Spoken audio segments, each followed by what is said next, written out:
Então, olha só, pessoal, boa tarde a todos, tá?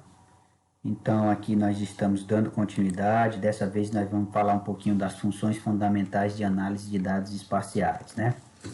Então, olha só, a gente viu com relação aos tipos de dados espaciais, a gente sabe que temos os dados vetorial, os dados matricial, e temos também algumas funções, né, que são pertinentes à análise desses dados, tá? A gente vai tratar alguma delas, certo? Mas ao longo, né, das aulas, no entanto, a gente vai focar aqui inicialmente em alguns conceitos, tá? Então, olha só. O primeiro conceito que a gente tem é no que diz respeito à análise espacial, tá? No que diz respeito à análise espacial. Então, a análise espacial, ela tem como a finalidade de mensurar, né, fazer a medida das propriedades e relacionamentos de determinado fenômeno, considerando o espaço de forma explícita. Tá? Então, o que seria esse fenômeno, gente? Por exemplo, esse fenômeno pode ser um conjunto de pontos amostrais de casos de coronavírus, tá? Um conjunto de pontos amostrais de acidente de trânsito, certo? Alguns polígonos que mostrem áreas que foram desmatadas. Então, todos esses fenômenos, eles fazem parte, certo, desses objetos a serem mensurados, tá bom? E, além disso, também, o espaço de forma explícita é aquilo que está sendo mostrado, aquela determinada área que está sendo mostrada, tá bom? Então, o fenômeno ele pode ser físico, econômico, social, tá? E, além disso, esse fenômeno ele tem que ser algo concreto, né? Ele tem que ser algo concreto, em que, através dessa condição de concreto, ele vai apresentar uma objetividade e também vai ser passível de mensuração, ele vai poder ser medido, tá? Por exemplo, se tivermos uma linha em que aquela linha representa um rio, a partir daquela concretização daquele rio, da existência dele e a sua representatividade através de uma linha, a gente consegue, por exemplo, fazer a mensuração da sua área de APP, né? Associando assim a um fenômeno ambiental, certo? E o espaço explícito, por sua vez, é da forma que ele vai ser representado, aquela área através de croquis, através de mapa, através de uma ortofotoimagem, através de uma imagem de satélite. Então, tudo isso aí está dentro desse chamado espaço explícito, tá bom? Então, o espaço explícito, nós temos aqui a representatividade de um croquis, com alguns pontos, né? E esses pontos, eles se relacionam, haja vista que as suas relações podem ser direita, esquerda, frente, atrás, intercepta, não intercepta e etc, né? Por exemplo, esse pontinho aqui, gente, quem é que está à direita desse ponto? Quem é que está à esquerda dele? Quem é que está acima? Quem é que está abaixo? Ou seja, na frente e atrás? E ele intercepta com algum deles? Tá? Então, isso aí são condições de relações desse espaço explícito, tá bom? Temos também aqui um mapa, né? Um mapa, por sua vez, esse mapa ele já é um pouco mais sistemático no que diz respeito ao croquis, né? O croquis é algo que ele é feito, que ele não segue uma sistematização, né? Ele é feito ali muitas vezes no campo, né, de uma maneira de rascunho, certo? E o mapa não. O mapa ele já apresenta um sistema de coordenadas, e esse sistema de coordenadas, por sua vez, né, esse mapa atrelado, esse sistema de coordenadas já tem condições de estar mensurando uma direção, uma distância, um tamanho de uma área. Haja vista que vocês podem ver aqui as coordenadas, ó, também uma escala associada, e tudo isso é passível de uma mensuração, né? Esse mapa aqui. Tá ok? Então, é uma outra forma também de visualizar a análise espacial através desse espaço explícito. Então, fenômeno. Nós temos diversos, né?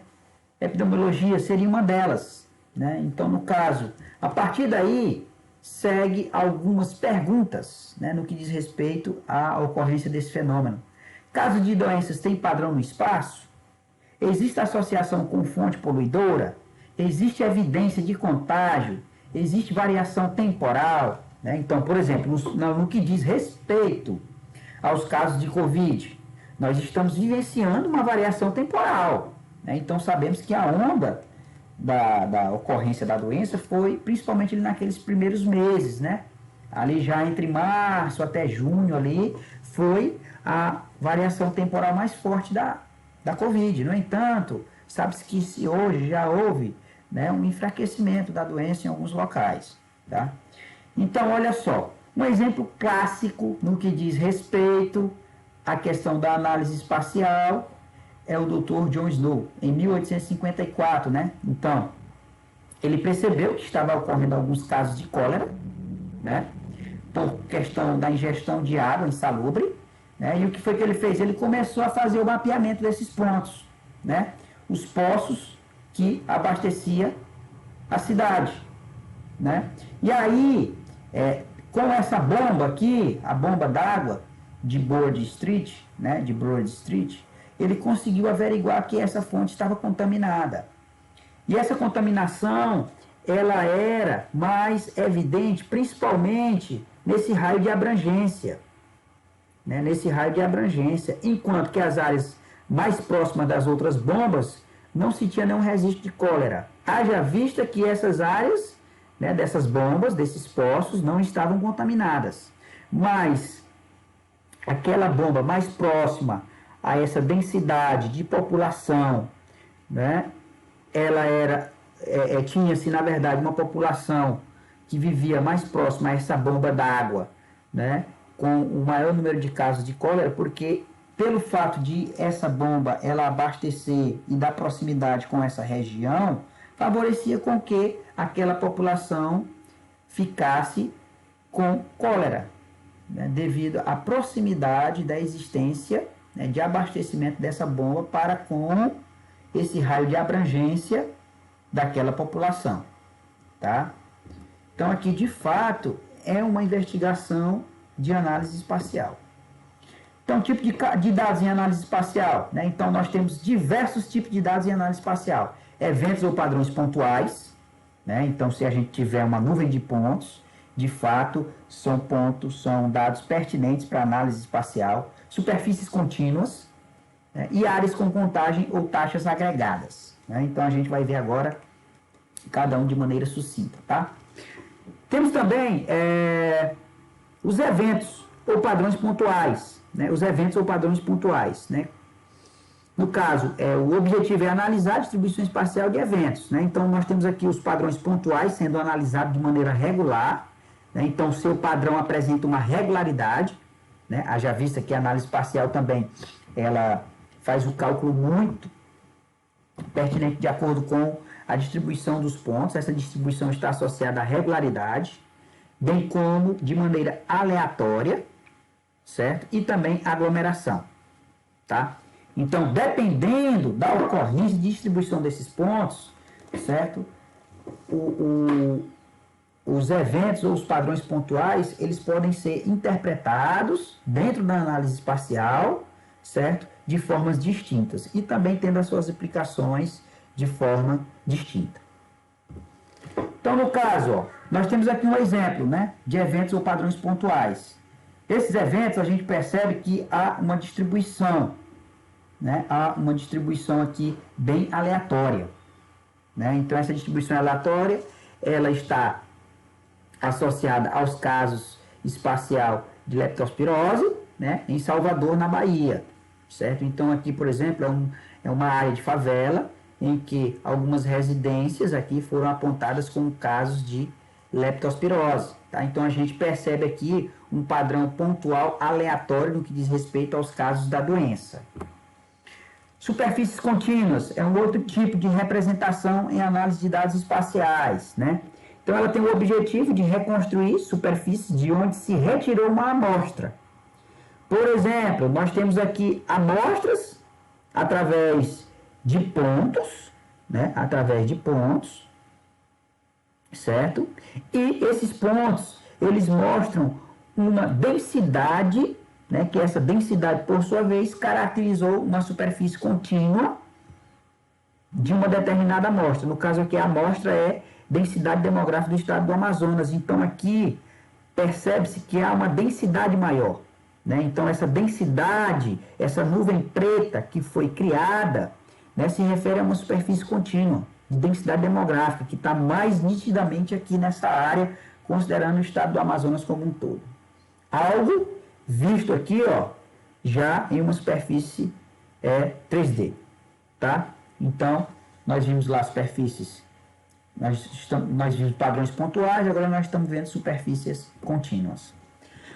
Área com contagens ou taxas agregadas.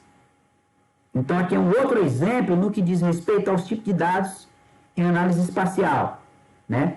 No caso, o objetivo é identificar áreas perfeitamente delimitadas onde se supõe homogeneidade, né? Então, fenômenos de ocorrência espacialmente semelhantes. Por exemplo, ó, aqui nós temos, né, densidade demográfica do Amazonas. Mais detalhe, agora nós estamos trabalhando áreas com contagens ou taxas agregadas, né? Por isso que agora um número, certo, associado àquela determinada ocorrência. Por exemplo, densidade demográfica do Amazonas, ó, percebemos que aonde há uma coloração mais escura é onde há um maior número de densidade demográfica, né? Algo semelhante que aconteceu lá naquele mapa anterior de superfícies contínuas. Mas nessas áreas com contagens ou taxas agregadas, ela me mostra que há uma maior ocorrência aqui nessa região, devido à associação, devido à contagem, devido à taxa agregada a esse polígono, certo? Então, no caso, ó, percebemos bem, nitidamente, como é que está, certo, mostrado para nós o tipo de dado e a análise espacial envolvida no que diz respeito à densidade demográfica do Amazonas. População por município do Amazonas, da mesma forma, observa-se que o mesmo município em que há uma maior densidade demográfica do Amazonas, certo, ele também apresenta uma maior população. Haja vista que a sua representatividade no mapa está associada a uma maior taxa, né? Uma maior contagem no que diz respeito à população por município no estado do Amazonas, ficando aqui entre 90 mil, certo? A uma taxa de 1 milhão e poucos mil, certo? No que diz respeito à questão de verificação desse tipo de dado, tá bom? Então, vamos dar continuidade.